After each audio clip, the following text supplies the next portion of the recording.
Welcome to the Underground, the Steel City Underground, the black and gold standard for Pittsburgh Steelers coverage.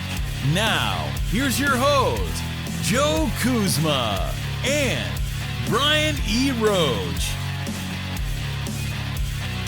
Hello, everyone, and welcome to another edition of the Steel City Underground podcast. My name's Joe Kuzma, and joining me today, a very familiar face around these parts, unless you've seen his new Twitter profile picture or one, Mr. Brian E. Roach. Brian, other than your account being hacked, how's it going, my friend? Well, I wish I was as attractive as that guy who apparently stole my account. I don't get catfished. It ain't me. Yeah. I mean, it's if you see some lewd things coming from Brian's past Twitter X account, yeah, he got hacked. I know some folks are still. It's slow during the summer. You don't catch all the shows. We understand. We're kind of laxing all over the place, as we will be today with this as well. But follow Brian at Brian E. Roach SCU. You could see it there in his little byline there. You know what? We probably have to also fix that on the SCU website. I don't think we have. So, but you know what? We're following him over on our official Steel City on Twitter. And yeah, I should probably do that. I kind of forgot now that I'm just thinking about it. I'm going to send people to some, risque photos of younger ripped men wearing next to nothing, which is quite frankly what we're excited about happening in about 2 weeks when the players report the training camp. What a segue. But before we get to that, but are we? Is that what we're excited? I don't think that's what we're excited about. No. But of course we say it's football in shorts, and but that's true. Even the schedule now for the Steelers training camp, which is all over the place. So if you're planning on heading out there, let me see if I can pull this up real quick, just to let the fans, we got to give them the knowledge, Brian. And let's see, the schedule released, make it a little bigger on the screen, like as large as so my mom would be able to read it. And here we go. You'll notice some of these practices are 10:30 a.m., some are at 1:55 p.m. Most of them are open to the public. The Steelers will be doing a joint practice with the Buffalo Bills before that preseason game, but that will be closed to the public this season. So just to let everybody know, and of course, when you're looking at this schedule, you'll see the top ones. They have asterisks next to them. They've even denoted now where it's a helmets only type deal. Now they do have one other funky practice here. It's August 11th is at 2:55 p.m. So it's kind of like they're a little over, and I think they're doing a later one because they're cramming it real close with only 1 day off following that first preseason game against the Houston Texans on August 9th. So they're basically going to conclude the open to public training camp practices before they have the joint practice with the Buffalo Bills and then have that game, which is the second preseason home game. So make your plans accordingly, folks. They're still doing the ticket thing. You got to go online. They're free, but you could get like 2 tickets at a time or whatever and go see everything. So we are excited. It is 2 weeks away, even though it's football in shorts. There's things that now it's starting to ramp up, Brian. And the first thing we got to talk about is, even though this probably isn't really news, I think we've covered it. I know me and Zach definitely covered it, and Zach is in the I want Brandon Aiyuk camp. But for me and you, we're kind of like, he went out there, he requested a trade, he's talking trade. We don't know that the 49ers are interested, according to all of your major NFL insiders and beat writers. They say that the 49ers are not interested in moving on. I mean, he's upset because he's got 1 year left on his original rookie deal. He's going to make like 14 million this year, and that's not enough.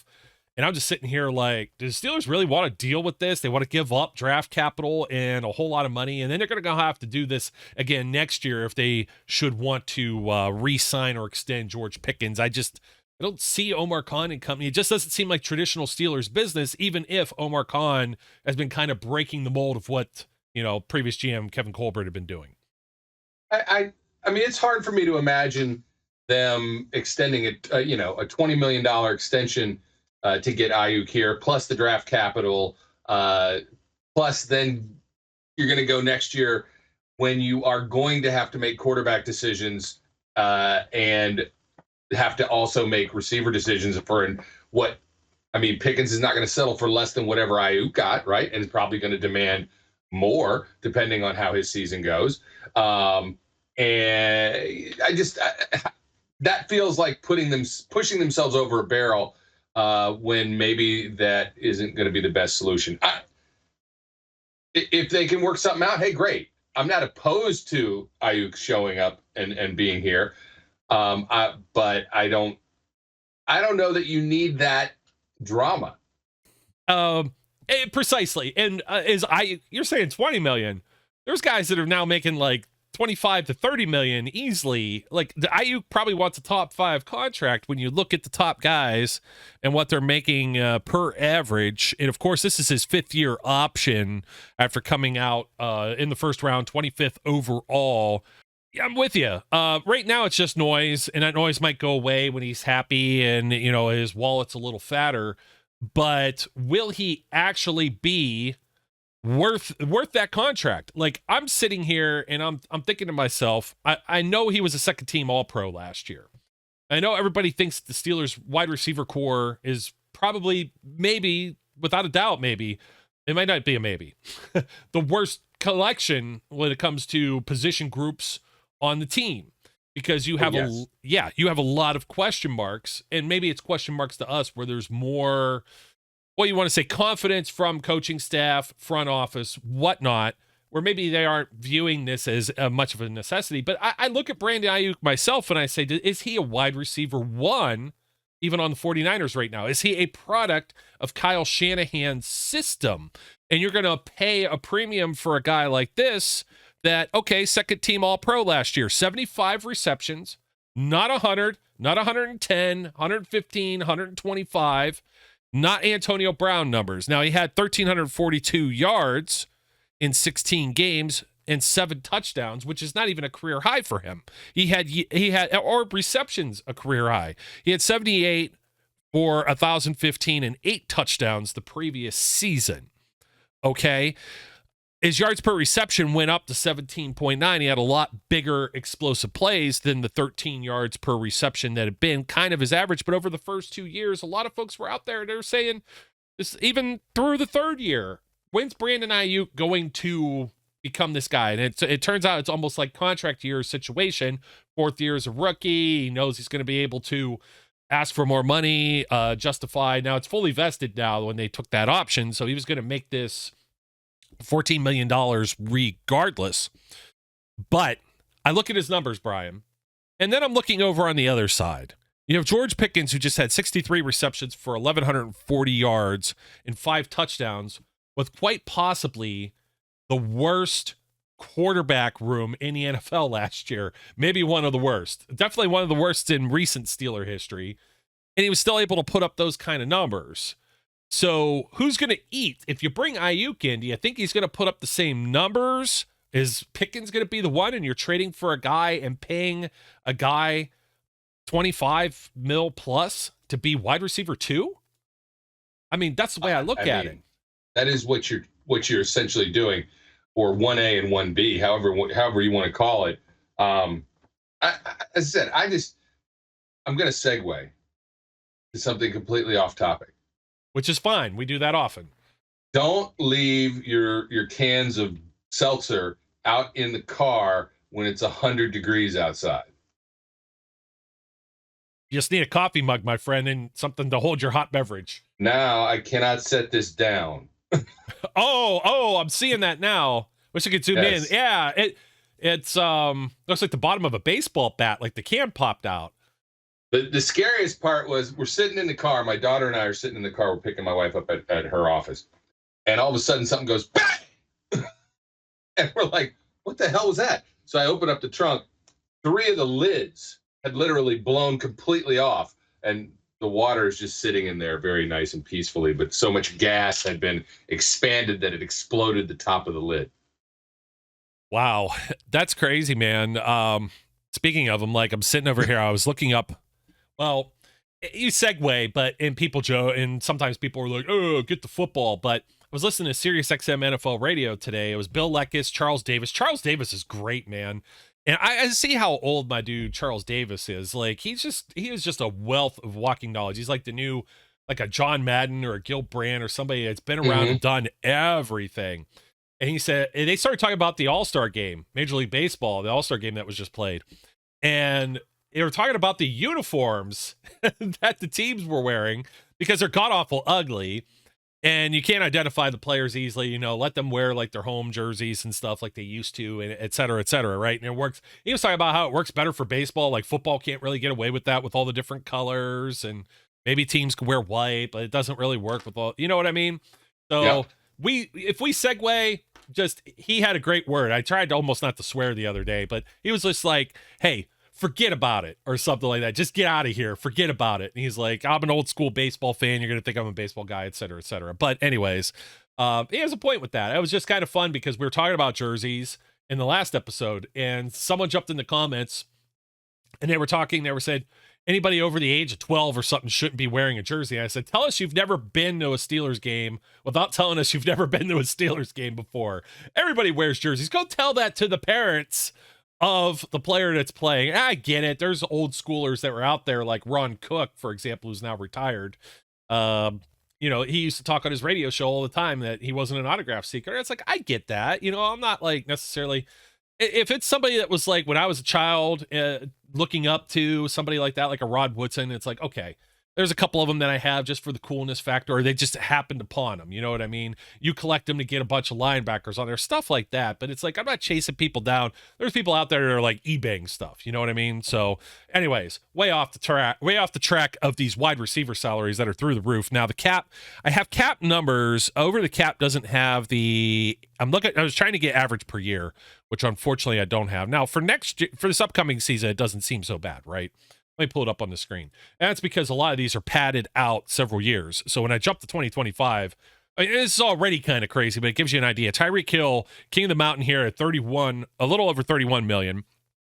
Cooper Kupp is close to 30, just shy.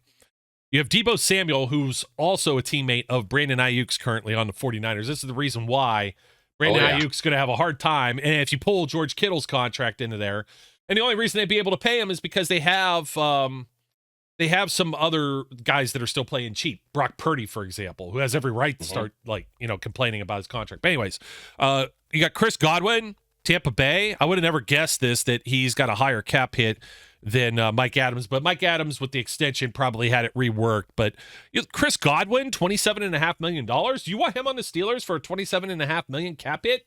I'm not. That's not the kind of contract I'm looking for. Now, Devontae Adams, 25.3, DK Metcalf, 24.5, Christian Kirk 24.2, and Terry McLaurin 24.1.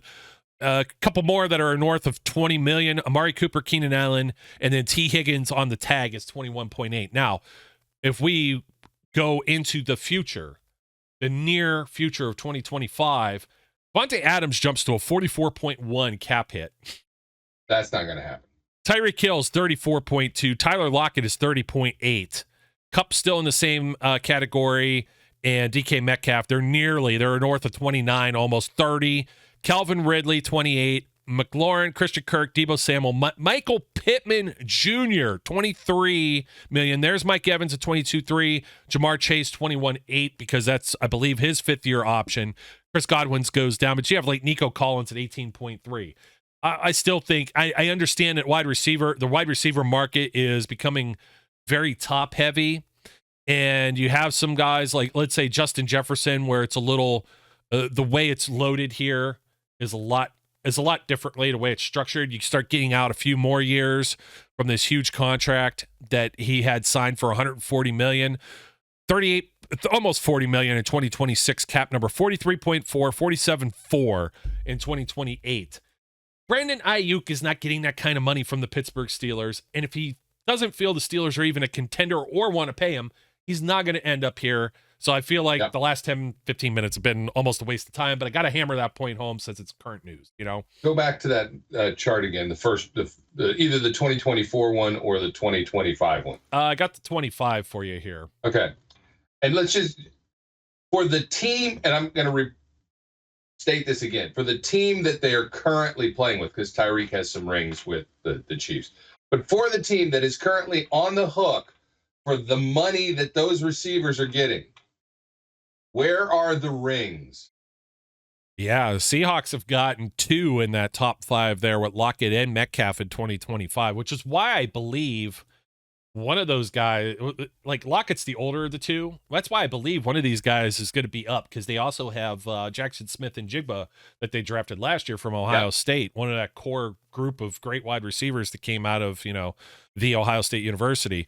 But you're right. The Raiders, the Dolphins, the Seahawks, the Rams. I mean, Cup, okay, they've gotten something. They bought a ring a few seasons ago. The Titans, the Commanders, the Jaguars. Then you get to the 49ers, the Colts, the Bucks, Bengals. This is all like, I just had a conversation about this too. And then the Bucks are on here again, and then the Texans, right? Yeah, I'm counting. I know so you're the counting. top 12. Out of the top 12, we got one ring and somewhere north of $500 million. And I almost want to say, if I do this correctly, man, Cooper Kupp's already 31 years old. Jeez, I didn't even realize that, dude. Wow, where does time go? So yeah, it's definitely, they didn't win. I want to say he didn't have this contract when they won the Super Bowl. He was probably on a previous contract, but let's see. Yeah, so he's had 2 extensions over his career there, interestingly enough. So from 2017, how much money have they paid him over the years? Earnings by team, $73.5 million over 7 years. He's only averaged about 10 apiece, but that's before this stuff like shot out of a cannon. That's wild. So Pacquiao or whatever his name is, he's gonna that guy. I can't say names. He's gonna be in the same boat in another couple years where he's gonna be like, and there's no option for 50-year option for him because he was a low-level draft pick. Yeah.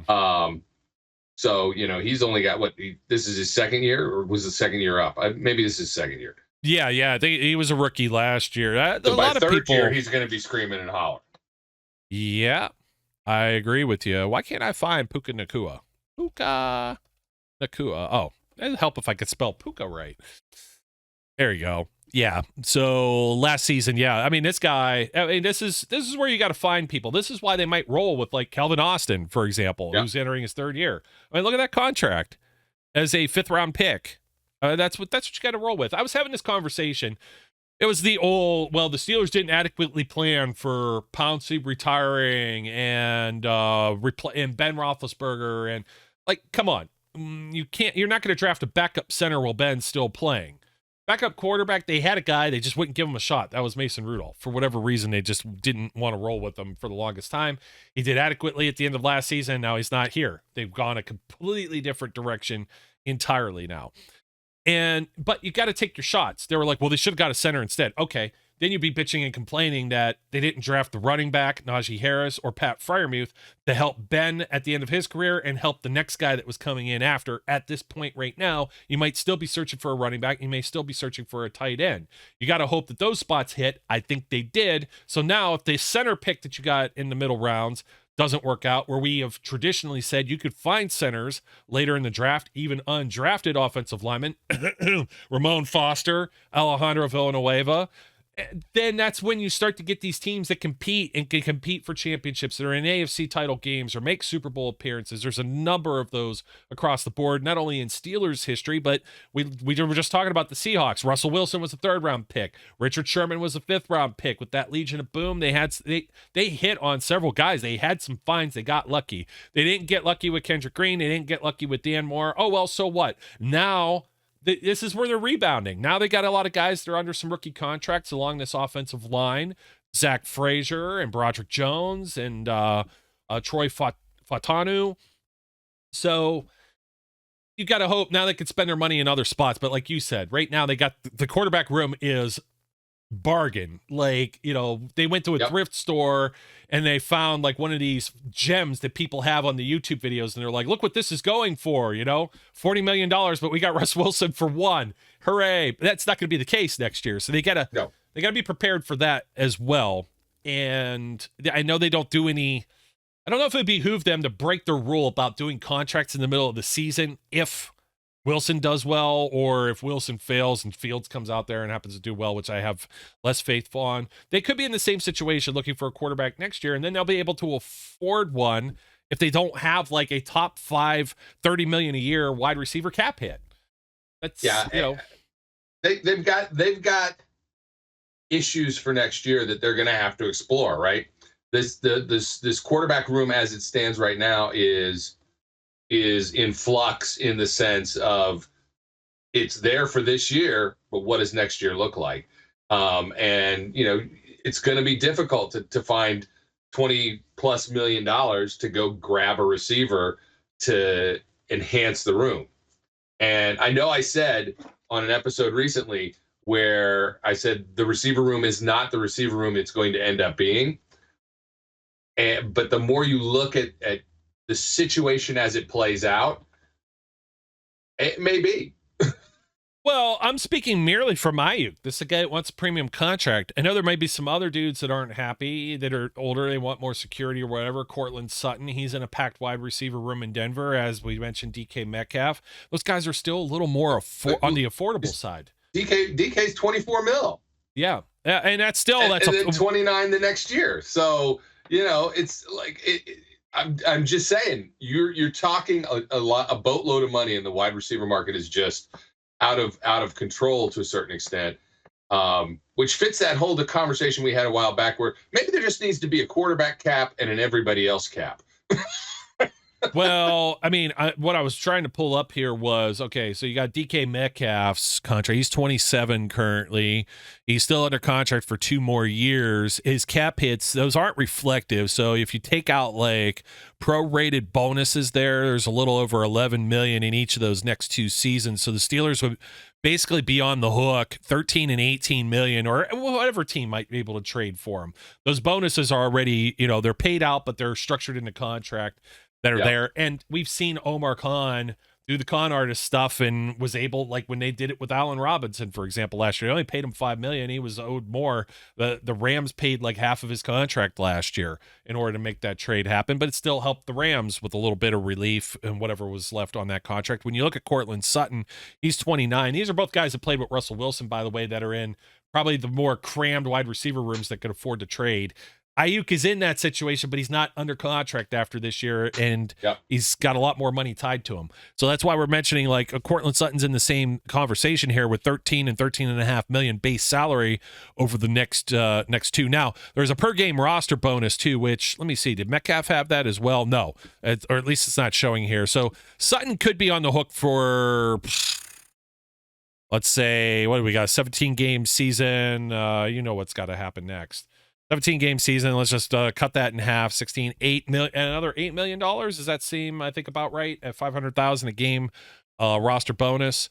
So he's going to be inching into the 20 million range as well. So it might still not happen, but it doesn't mean there won't be another trade or won't be somebody that's unhappy with somebody that they have, somebody that gets cut. They're a late casualty because these teams will get to see what their young guys are doing. Somebody that they drafted last year, this year, that hasn't gotten a chance to really play. Maybe they were hurt. You take a look, like Kelvin Austin's a perfect example. That could have pushed somebody off the roster maybe last year, but didn't. Yeah. So we'll find out. We'll find out soon enough. But the other part of mentioning all of this is really where it falls into what we did want to talk about today, and that is the best position group on the Steelers. And we're kind of lumping a couple position groups together, I guess, because we want to talk defensive line. We want to talk linebackers.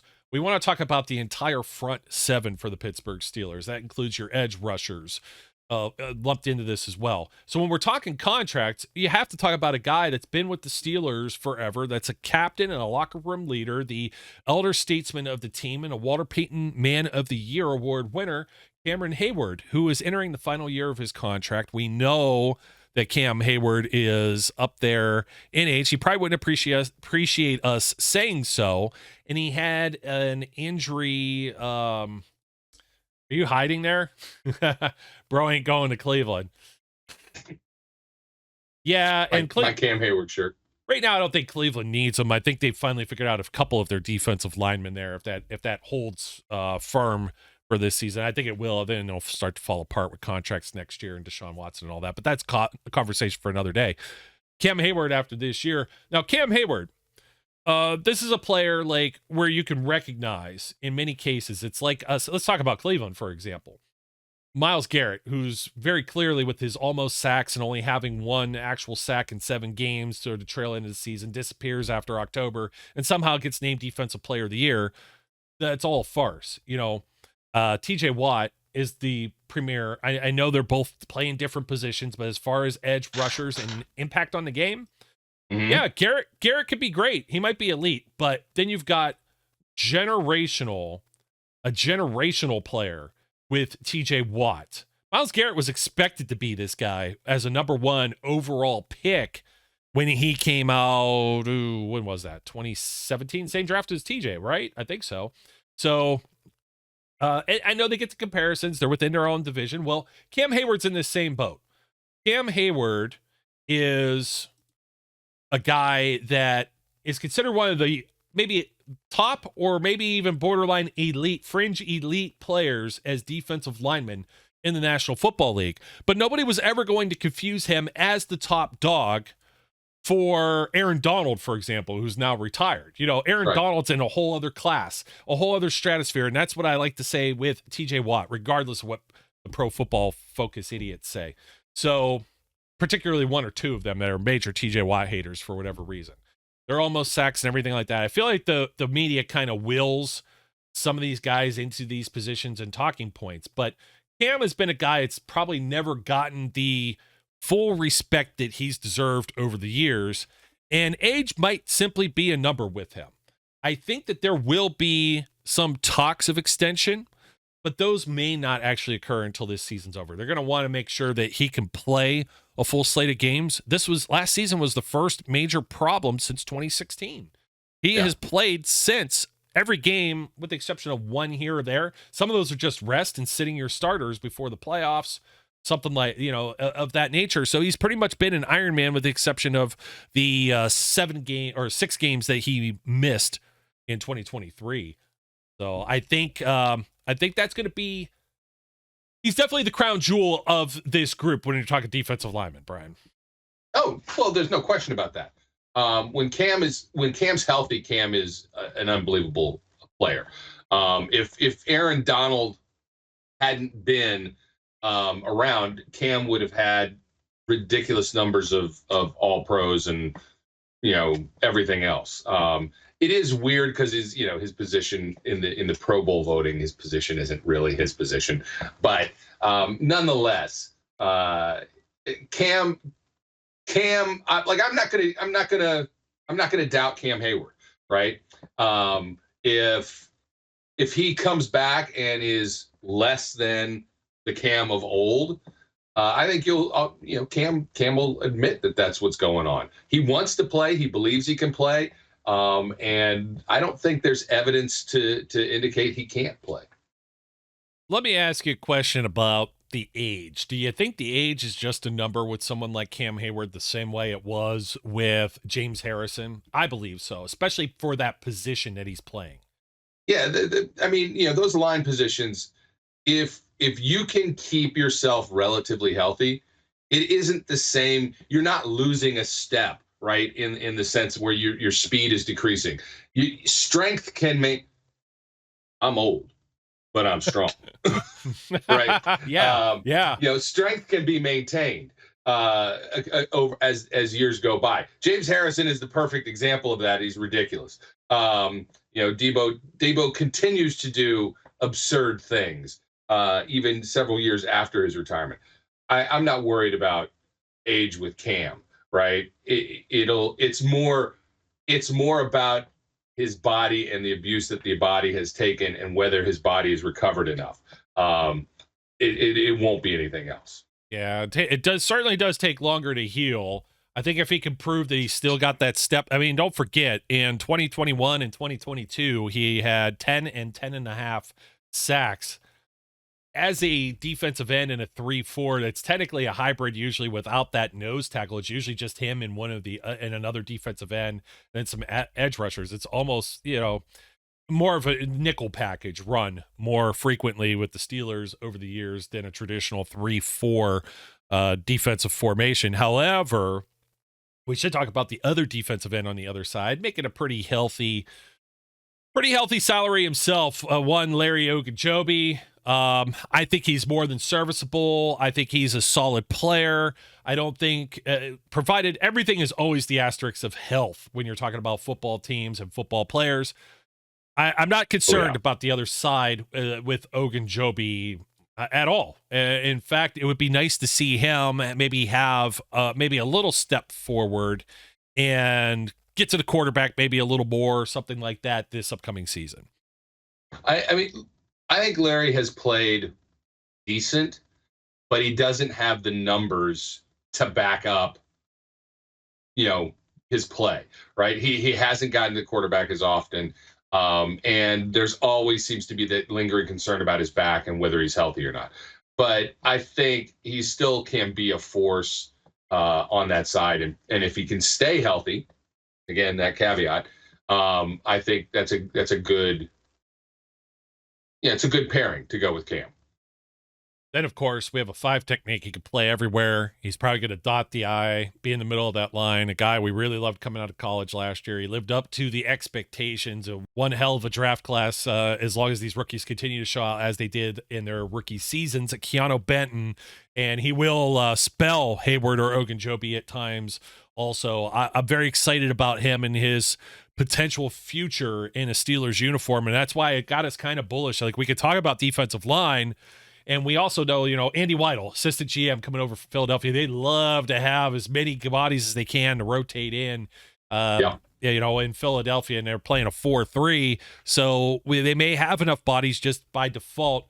Benton playing as a nose tackle, probably only going to see about 20-30% of snaps, if that. But you saw what happened with Javon Hargrave, the old gravedigger, was out there, and he was in there for Cam Hayward. He was in there for Stephon Tuitt. He put up some career numbers. We're expecting the same kind of leap when Benton gets out there on the field this season. So, Brian, any thoughts on Benton other than, it's hard to say because it's, as we know, these aren't the sexy positions that always get the stats. Like, Ogunjobi's going to do a lot of dirty work, and he only gets 3 stats on the actual stat sheet. You know what I mean? He gets only a handful of tackles for loss. Now, the previous year in Pittsburgh, Ogunjobi had 11 quarterback hits. He only had 8 last year. But that's like on par. If you get like into the double digits, you get close to, one every other game. If the other guy's living up to his billing, it's really to free up those edge rushers. And that's what it's all about in Pittsburgh's defensive schemes. Absolutely. And he's going to do great in enabling that and being a help to that. I'm going to jump back to Keanu Benton again. I am as excited about that young man and his potential as anybody on the team. He has the ability and maybe the desire and the wherewithal to be the next great Steelers defensive lineman. As much as I don't want anybody pushing Cam out the door, and I don't think with the way that their system runs that's going to be the case. If Cam gets extended for a couple more years and Benton continues to play, they may flip where Benton is the starter and Cam comes off the bench some. But you never know. That young man, he has nothing but potential. And I'm very excited about seeing where he goes year 2. Yeah. And it opens up. The other thing with this is if somebody like Ogunjobi or Benton can eat some blockers, it opens up Cam to have the kind of seasons he had before. If you go from 2017 to 2022, where he was Pro Bowler in each of those seasons, and then in half of those seasons named a first-team AP All-Pro, these are his quarterback hits. 22, 18, 23, 19, 17, and 23. The guy is a menace. And when you put him alongside some of our other luminaries, we got to talk linebackers. We could talk like some defensive lineman depth, but it's almost like we're dancing around when we're talking about front 7. You got TJ Watt, who we've already mentioned, perennial defensive player of the year, 3-time sacks leader in the NFL. Nobody else has done that in history. You got Alex Highsmith, who is completely overshadowed by TJ Watt. And then these 2 guys could be a menace as well. So as long as the defensive line can hold guys firm and eat up blocks, you're going to see those two playmakers make. We saw Highsmith pick 6. We've seen Highsmith strip sack. He does his own things. Just in TJ, and TJ's like an animal all of his own. We were excited. We actually had hope again in that couple of years ago. Ben's last playoff game against Kansas City. TJ Watt's the only guy that scores in the first quarter. The Steelers are 7-0. I mean, how much more of a game record can you be? Absolutely. Yeah. Very exciting, guys. I mean, and then you throw Herbig into that mix as, again, another year 2 guy who could potentially explode this year. You go from us being at a point in time where we were always concerned if Alex or TJ went off the field to a guy who can absolutely take and eat up some of those snaps, keep them fresh, keep them healthy.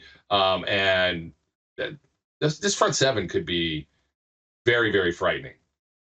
I'm with you. Herbig, really the only depth though. I was really hoping, I know Marcus Golden was there last year. It's because veteran rookie type thing. I'm not a big fan of only having one really key outside linebacker that's there. Maybe they find somebody that's, maybe they have an undrafted kind of find somebody that'll be able to fill in there. But I just look at the list and I'm like, there's nobody here. I think they got to bring somebody else to camp here in the next couple weeks before they report 2 weeks from now. I don't see. I'm trying to look and see through the linebackers who else is. You got Kyron Johnson, Jeremiah Moon, David Perales. Maybe none of these guys. A maybe. Perales, you think? Perales is a maybe. Julius Welshoff, who's also out of Charlotte, by the way. There's a bunch of just kind of camp bodies that are sitting there. And they're going to get a lot of time, but how much work does that put in for the offensive lineman too? Because Watt's not going to play. He's not going to be heavily used you don't want to wear that guy out in camp. You know what I mean? So I would think that they got to have somebody like a Marcus Golden, a Mark Ingram, somebody like that comes in. Who was the guy from Denver that ended up not being good? Reed. Can't remember his first name, I don't remember. But no real impact. We had a little bit of excitement over him, and he just couldn't. He didn't flash anything once Watt got hurt. You can't replace Watt anyways, but no. Herbig is exciting. He was out there. He was a monster in the preseason, had a bunch of sacks, and that was against junior varsity, as Mike Tomlin would say. And then you had, he got in the regular season. I'm trying to pull up his stats real quick because I'm also going to pull up Alex Highsmith. And as you know, I put Alex Highsmith on a pedestal up against Jadeveon Clowney, who Clowney actually had a halfway decent season last year with the Baltimore Ravens, who did not bring him back. Oddly enough, that team's got their own issues. They brought Kyle Van Noy back, who's 38 years old or something. No, he's I think he's 34, 35. He's in that range. You know what I mean? So Herbig last year, 3 sacks. I don't remember which games, but he had some action. You had Alex Highsmith only had 7. He did get the contract extension last year. He had 14.5 the year before. A lot of that was because TJ Watt wasn't out there wrecking people with 19.5 sacks, which again led the league. So that edge rusher combination with those front guys with the defensive line depth, I think has maybe some similar concerns because when you look at it, you have Isaiah Loudermilk, you have Dean Lowry, you have DeMarvin Leal, Montravius Adams, Brayton Fehoko, Jonathan Marshall, Logan Lee. And Logan Lee, a 6th-round rookie out of Iowa. You're hoping he's not. It's does he play? Is he a defensive? He's another one of those guys when Leal came out. And I think they screwed up Leal a little bit because they didn't know where to put him. You put him on the line, you make him a linebacker. Maybe that's still the case. Maybe that's why we're talking outside linebacker depth. Maybe they have some hopes they can make him an edge guy in camp, and then that solves that problem. He could be the 4th linebacker because unless someone gets hurt, then he's just playing special teams, which is where he could fill out a role. But he seems to fallen off a cliff as a former 3rd-round pick. The other guys, they're depth guys. What else can you say? Adams, Loudermilk, Fehoko, who really has been a practice squad guy. None of them really move the needle as they really should. Again, you've got your starters that are all pegged and in place. And that's about where it is. But as far as where the starters are concerned, and we get to the inside linebackers in a minute, this is one of the better looking groups that the Steelers have had maybe, I dare say, over the last decade, maybe ever since Shazier got hurt, maybe. Yep. And Vince Williams that were there to help round out the rest of that group. Absolutely. I mean, you add Patrick Queen into this mix, and it just it's a different animal than it's been for a while. Yeah, and we still don't know, besides Queen. And Queen, we don't talk enough. Let's talk about Patrick Queen. Number one, you've improved your inside linebacker core. And, I said that Ryan Shazier and I mentioned Vince Williams, and they were both gone shortly. Shazier getting hurt in 2016. Williams gone maybe shortly thereafter. They still didn't quite have the outside linebacker group completely fixed. TJ Watt doesn't arrive until 2017. Right. So before that, it was like Bud Dupree, and people still weren't maybe sold on him. Like Arthur Motes was hanging around there. You previously had the bad taste of Jarvis Jones, players like that. But now, like, you take a look at the inside linebacker group, and it's either been one or the other. Devin Bush didn't work out. Mark Barron, you name the guys that have been through the door. They tried to sign, they got Cole Holcomb last year and Landon Roberts, but now they go out and they sign and not only weaken their opposition, the Baltimore Ravens, a division rival, by taking one of their top players away in Patrick Queen.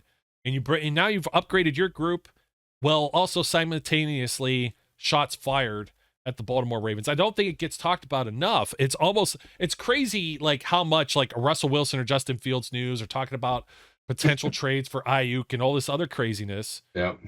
How that ends up overshadowing Patrick Queen's arrival in Pittsburgh. And I think we talked about it before during free agency, and I said, I don't know, and how much of that is because of Roquan. Well, it did help that he wasn't out there by himself in Baltimore. Absolutely. And he won't be by himself here in Pittsburgh either.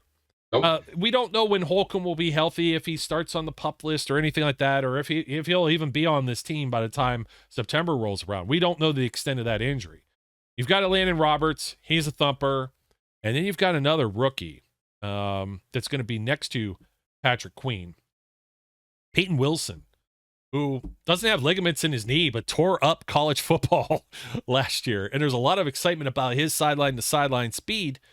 This could be one of the better. If Holcomb comes out of this healthy, this is going to be an insane inside linebackers group where I'm even more excited than I was last season. And they had Quan Alexander in that mix too, but you were always worried about injury, where you have guys that don't get injured frequently and Robertson Queen. Yeah, no, it's hard to say Roberts doesn't get injured frequently since he was hurt last year, but but how much of that was because they had to rely on him doing it all? You know what I mean? Absolutely. Absolutely. It is one of those things when you just get bit, you get bit, right? The injury bug comes and it just nestles into a team and they just fall. It's so weird and unbelievable how that sometimes happens. And that group got bit last year. Yeah, he still only missed one game overall. I know it was bits and pieces. He was trying to play hurt. I believe it was that Thursday night game. That's when the wheels started to fall off with the Cardinals and then the Patriots, the 2-2 win teams. And they were throwing Michael Walker out there, and they had to bring Miles Jack back, and they had Blake Martinez that they pulled off the couch from wherever coming out on Thursday Night Football. They dimmed all the lights. They've never really done that in, I almost said Heinz Field, but Acrisure Stadium before. They had the color rush jerseys, and I'm like, I don't even remember what number Martinez was, but I was like, who the hell is that? They like announced the defense, and he comes out of the tunnel. I'm like, this dude's starting? Like, he's been here for like 2 days. It was trouble. Really highlighted the difficulties that they had at that position. And it really, signing Queen and drafting Wilson, this is like really like, hey, we're not going to screw around anymore with this, and we're going to make sure we definitely have guys that could play in this position. So much so that a lot of people are thinking this is going to be something we'll probably talk about next week. Things we're excited to look at as we head into training camp is where's Wilson going to be like in this pecking order? Is he going to get a large amount of, where's he going to be? Probably toward the bottom. He's probably maybe third team, but does he extend into those first team reps? Does he get to start in the preseason and stuff like that? Do they really give him some solid looks? Because you don't really hear about that with third round picks, but a lot of people just pass on this guy who should have had first round talent under any other circumstances, maybe where the draft wasn't top heavy with other positions, quarterback, wide receiver, et cetera, et cetera. And, the concerns about his knee, but we saw Hines Ward play forever.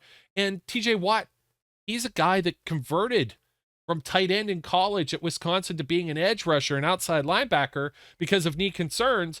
you're hitting instead of being hit. It's a little bit different of a dynamic.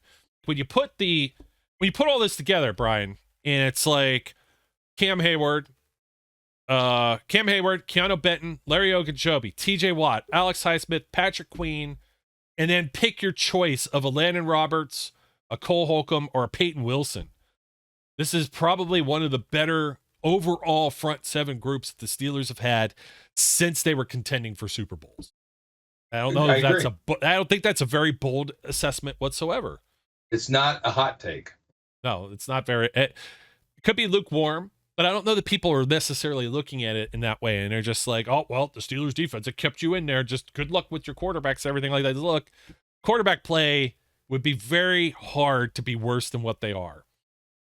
Even with the wide receivers they have, if this offensive line is improved and you believe that Arthur Smith is a better play caller and offensive coordinator, all this offense has to do is actually get to 20-some points. They were able to do it with Mason Rudolph and the band of whatever misfits, the island of misfit toys that they had last year, and still make the postseason. I saw a comment somewhere else. I think it was one of the other podcasts or whatever, and a guy had made a comment. I think it was Jordan York, and he said, it may have heard it from us originally too, who knows, but we've said it too. It's like, this team won like 10 games last year. What do you think they're going to be? Do you actually think they're worse? Like, they limped into the playoffs with Michael Jack and Michael Walker and with Cam Hayward half a year, and playing Patrick Peterson as a corner and a rookie Joey Porter Jr. and whoever the hell was playing safety or in the defensive backfield. Wasn't always Minka. And they're able to do all of that with Kenny Pickett, Mitch Trubisky, Mason Rudolph, and, Matt Canada for half a year as your offensive coordinator. It's why you have high hopes. It is a balance. I get the pessimism. I don't remember who it was. There's somebody who said it very succinctly as far as I was concerned. They are absolutely better. Their schedule is absolutely more difficult.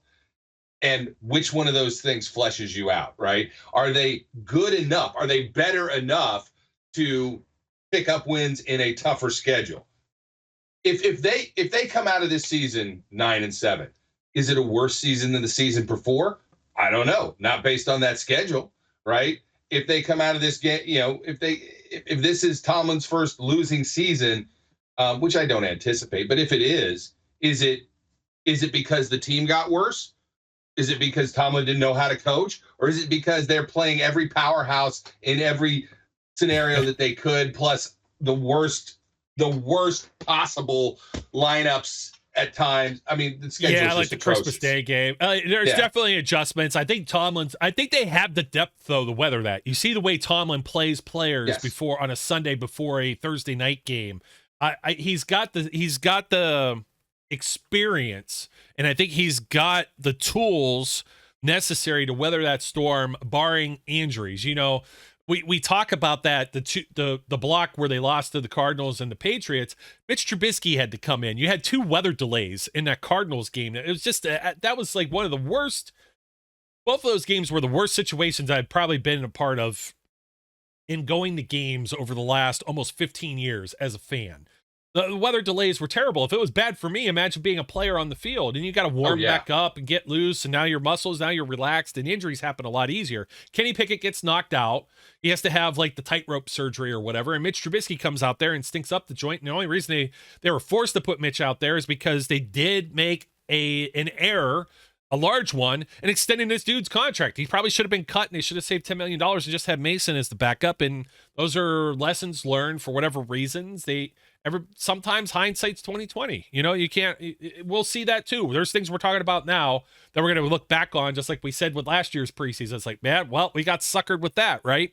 So, but there's always reasons to have optimism. Now, the reason that people are probably a little less bullish on the Pittsburgh Steelers, one, like you said, it's the way the structure of the schedule plus the way who they're playing, their opponents. The Cincinnati Bengals. Can Joe Burrow be healthy for a full season? It's not demonstrated to be a paradigm of health, and they just gave him a huge contract. What happens? What is the conversation in Cincinnati this year if Burrow only plays 6 or 7 games this season? It's not going to be pretty. If he's not unable to go out there and have a full training camp, he hurts his pinky finger in training camp again or something, and he can't, he had appendicitis or something the year before. Great when he's on the field, But you got all these other circumstances, you know, that we're going to talk about when we talk about AFC North teams. There's enough flux there. They're secondary and stuff like that, but they're playing the last place schedule, and they still had a winning season. But they also had that winning season. They lost Brian Callahan. I think I got the right Callahan.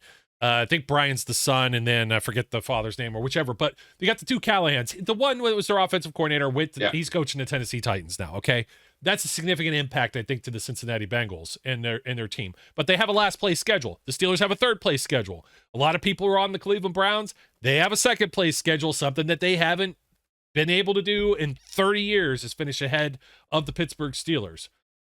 So when you take that into all accounts, let's see how the Browns respond to having a tougher schedule than they're used to playing. They have to play every other division's number 2 now, and those are teams that made the playoffs. And then of course the Baltimore Ravens, they got to do the same thing. Lamar was healthy last year, but an MVP season on 24 passing touchdowns. Yeah, and he only had 5 rushing. He didn't even have 30 total. This isn't like Peyton Manning throwing for 50 touchdowns or Drew Brees or Tom Brady. That stinks to me, man. So it doesn't scare me. The whole awards thing anymore is just lame because it is just not based on. It's based on perception more than it's based on fact, and you know that's true of that guy right there. It's, I believe, true of Lamar. Were there quarterbacks? Were there other players that deserved MVP more than Lamar Jackson? Hey, they won a playoff game finally, but did they do more? No. And you know, is it true if you take Lamar out of that team that they probably aren't a playoff team? Probably, but you know that could be said for almost every team with a franchise quarterback. So it's not. You know, I just don't buy any of it. And he can't beat us. So what the hell? That was my last point. The Steelers went 5. Everyone's worried about the competitiveness in the division. And if Matt Canada gets fired for not being able to beat the Cleveland Browns, the only game that the Steelers lost within their division, needed like 10, 15 yards to get Chris Boswell in field goal position. And you know, what was it, like 3 incompletions to Deontay Johnson? Gee, I wonder why these guys are all gone now. Canada, Pickett, and Johnson. So that's overlooked. I get it. Sometimes it gets glossed over because national media doesn't have the same attention to detail as you and I may have. And we're going to say it as much as we want because we're also homers. This is a Steelers show. But there's no reason to really be negative and down on this team. Other than we're going to talk wide receivers some more. We're going to be talking quarterbacks. We're going to see how that works. We're going to see that soon. So when we come back and we reconvene in a week, as players start to report, maybe you and I, Brian, we're going to talk about what we're excited to see here in training camp, some of those storylines, some of these players. Will we have somebody sitting out or sitting in and stuff like that starts to happen? Guys that don't report. We're going to get which rookies are we really looking forward to seeing? Where are they going to be? And you're going to evaluate all this, and it's all going to be a moot point by September anyways. And then September football ends up being ugly. But as long as you can get some W's on the schedule early on, then you're not having to dig yourself out of a hole like the Steelers did last year. I mean, it was a very ugly year. And then somehow Mike Tomlin, he still doesn't get enough credit. And I think it's just because people hate hearing it. I get it. 500 seasons, just making the playoffs. We're not trying to settle, but most teams, when they're trying to rebuild and recover from the players they lost, like a Ben Roethlisberger, a Marquise Pouncey, Hall of Fame level players, when they're trying to do that, they're still not making the postseason and being competitive and having 500 level seasons and not finishing in the basement. That's more or less our point. Do we want to see a Super Bowl? Quite frankly, if some of these picks hit, if Peyton Wilson is the dude and you've got him around for 4 years and you just signed Patrick Queen for 3 and Zach Frazier ends up being like a Creed Humphrey level center and your 2 tackles are phenomenal with the veterans you have at guard and Russell Wilson has a resurgence, there's a lot of things, but this isn't the only team that has those same questions or question marks. I think there's very few teams in the NFL that have these kind of question marks, probably like a San Francisco, probably Kansas City. Those are teams that are, you know, they're well rooted in their front runners right now. Is Baltimore in that conversation? They could be knocked out of it very quickly by the Pittsburgh Steelers and maybe even the Browns. The other teams in the division, it's just going to be very competitive. I believe it's the best division in football for a reason, and that's what makes it fun to talk about. and make some guesses about. So, my friend, thanks for joining us, man. Happy to do so. I know. When I asked you which one to talk about, he was just like, Brian was like, front seven. Give him like, I shouldn't have given you an option because, corner just doesn't sound as sexy. And we should end this, Mark, on a news note that probably dropped and we didn't actually elaborate on. And that's that Cam Sutton. I don't know if it's been appealed. It's a very under the radar, like newsworthy item, but 8-game suspension currently, half the season for all of the incidents that happened throughout the offseason. So we'll see. Does he make the team being only available for half the season? Does somebody else make the team in that position? He'll be on that exempt list. He's not going to count towards that 53 to start. So somebody else is going to be in that spot. And if that's somebody else, let's say, Beanie Bishop or somebody that we've talked about or we'll continue to talk about going forward, somebody else ends up showing up and they can play ball, you never know. So that'll be another one that we're looking at as training camp unfolds. Folks, my name's Joe Kuzma. His name's Brian E. Roach, at Brian E. Roach SCU, not that former Cannons Don't Fun with all the, softcore porn that's on it. I finally got Twitter to answer me about it, and I had to fill out a form with my ID and everything, proving that I am me and that the person on there is not me. We'll see. I still don't hold out any hopes that it'll go away, and then I got to figure out how to delete all the nastiness that he posted on there. That part will be pretty easy as long as you could get back into your account. So for all the better, I hope you do, man. That sucks. It's a terrible situation. I'd hate if that happened to me or anybody else that I know. So everyone, at least give them a follow at the new one, and we'll follow up with this.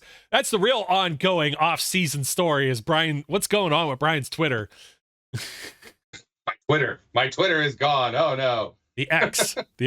Folks, that'll do it for us. Training camp right around the corner. Just 2 weeks away. My name's Joe. His name's Brian. Until next time. Oh, don't forget to like, comment, and subscribe. I don't always just shill. I don't always make like those. I should shill at the beginning of the episode because the 2%ers are already doing that. But if you're not, leave a comment, review. We appreciate you wherever you're watching or listening from. Until next time, we encourage everyone out there to be safe, be good, and we'll catch you later. We would like to thank you for listening and remind our listeners to follow us on social media and our website, www.steelcityunderground.com.